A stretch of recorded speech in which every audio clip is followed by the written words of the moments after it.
eu sou a Luli e seja bem-vindo ao DNA TNT, um novo conteúdo aqui no YouTube, e hoje vamos falar de Harry Potter e o Prisioneiro de Azkaban.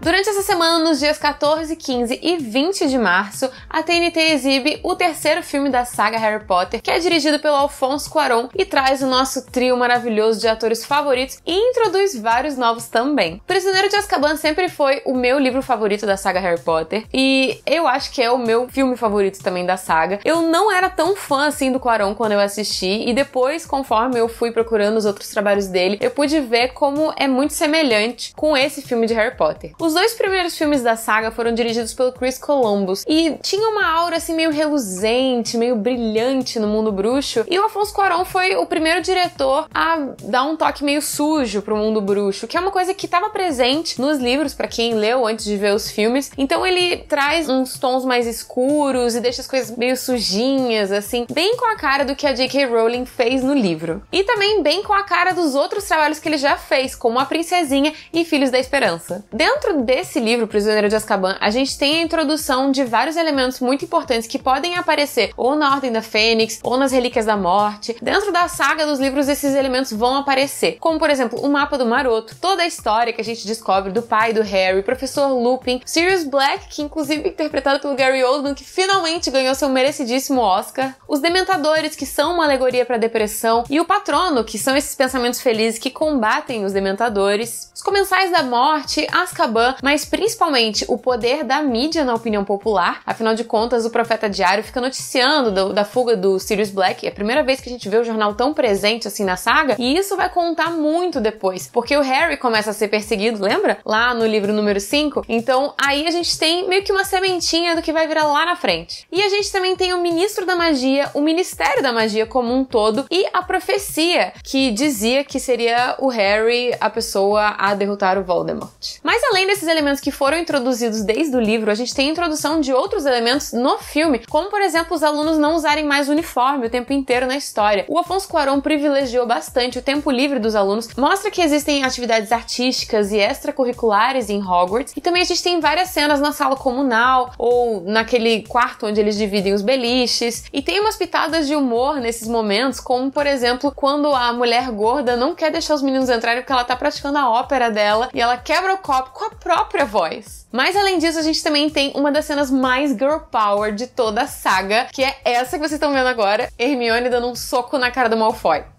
Yeah, you go, girl! O Prisioneiro de Azkaban foi o filme da saga que recebeu melhores críticas, porque criticamente o Prisioneiro de Azkaban é um filme muito redondo. E apesar de ser uma história que pode parecer um pouco simples, ela se complica por causa da viagem no tempo. Inclusive, isso é uma das sementes que se planta pro futuro, afinal de contas mostra o quanto a Hermione é dedicada e entende de magia. Ela é tão apta, ela é tão inteligente que ela recebeu o Vira-Tempo pra poder assistir todas as aulas, e todas as aulas que ela assiste no terceiro ano ajudam eles quando eles fogem de Hogwarts. E nesse filme a gente também tem a única história dentro da saga de Harry Potter que não tem o perigo iminente do Voldemort. A gente tem, sim, a introdução do que são os Comensais da Morte, do que é Azkaban, quem está em Azkaban, e a gente acha no começo do livro que o Sirius Black era a pessoa responsável pelo assassinato dos pais do Harry, amando do Voldemort. Então a presença dele está forte na narrativa toda a saga, sim, mas a gente não tem a presença dele. A gente vai vê-lo novamente no livro 4, ou no filme 4, Cálice de Fogo. Ah, e se não fosse o suficiente a estética ser diferente, os atores terem crescido e toda a cara do filme ser diferente dos dois primeiros, ainda trocamos o Dumbledore, porque o Richard Harris, que era o ator que interpretava ele nos dois primeiros filmes, faleceu, e nessa de quem vai ser o novo Dumbledore, inclusive convidaram o Ian McKellen, o Gandalf e o Magneto, que seria o Dumbledore. Só que parece que tinha uma treta entre o Richard Harris e o Ian McKellen, os dois não se bicavam, então ele falou que ele não se sentiria honesto aceitando um personagem que era de um cara que não gostava do trabalho dele. Então o papel foi pro Michael Gambon e eu acho que tem tudo a ver. Muita gente sofreu com essa mudança de Dumbledore, porque o Dumbledore dos dois primeiros filmes era muito fofo, muito assim, vovozinho jolly. Mas eu acho que o Dumbledore do Michael Gambon tem muito mais a ver com o que a gente vai ver mais lá pra frente, sabe? A gente começa a ver as fraquezas do Dumbledore, a gente começa a ver uma dualidade nele. Ele não é mais só aquele vovô fofinho, bonzinho, sabe? A gente começa a duvidar do porquê que ele tá fazendo isso, e existem pessoas que consideram que o Dumbledore foi bem malvado na história toda, se você lê a saga como um todo. Então eu gosto da mudança do Richard Harris pro Michael Gambon. É muito infeliz que tenha sido por causa da morte do primeiro ator, mas o Michael Gambon trouxe nuances de personagem muito bem-vindas. E o Alfonso Cuarón tava por trás disso tudo, não da morte do Richard Harris. Isso foi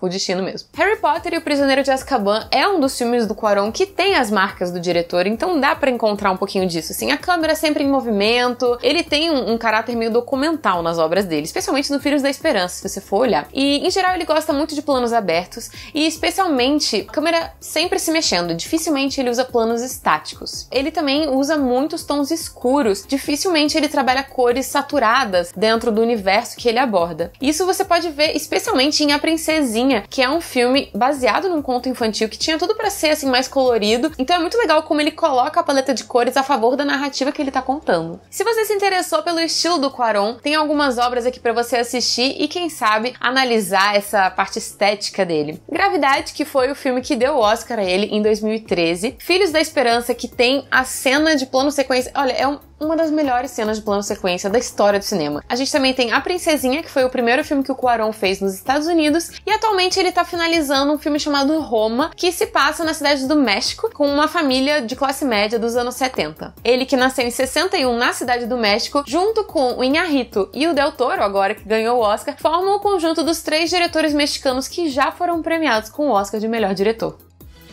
Bom, espero que vocês tenham gostado de saber um pouquinho mais sobre Harry Potter e o Prisioneiro de Azkaban e o diretor Alfonso Cuarón, um dos diretores mais marcantes do cinema atual. DNA TNT, e eu fico por aqui, mas te convido a deixar aqui embaixo nos comentários qual que é o seu filme favorito do Cuarón, e não esquece de dar aquele like, manda pros seus amigos cinéfilos pra eles compartilharem esse vídeo também, e a gente se vê. Tchau!